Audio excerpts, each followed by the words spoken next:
நவகிரகங்கள்ல மகாவிஷ்ணுவோட அம்சமா உருவானவர் தான் புதன் பகவான். புதன் கிரகம் உச்சமடைகிறது கன்னி ராசியில. அதனாலதான் கன்னி ராசியில சூரியன் சஞ்சரிக்கிற புரட்டாசி மாதம் பெருமாளுக்கு உகந்த மாதமா இருக்கு. புதன் சைவ கடவுளா பார்க்கப்படுறாரு. இதனால புரட்டாசி மாதத்துல அசைவம் சாப்பிடக்கூடாதுன்னு சொன்னாங்க.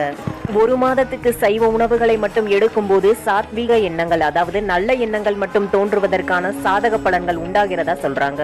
அறிவியல் ரீதியாக புரட்டாசி மாதத்துல மழையால ஏற்பட்ட குளிர்ச்சியால பூமி இத்தனை நாட்களா உட்கரகித்த வெப்பத்தை வெளிவிடுகிற காலம் இது. இதனால நம் உடலுக்கு வெப்பம் அதிகமாகும். இந்த காலத்துல அசைவம் சாப்பிட்டா உடல்ல இன்னும் வெப்பம் அதிகமாகி வியாதிகளை ஏற்படுத்தும்.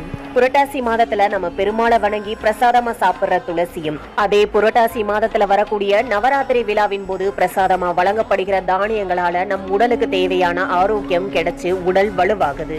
உங்களுக்கு திருப்பதி ஏழுமலையான பிடிக்கும்னா கோவிந்தான்னு கமெண்ட் பண்ணுங்க.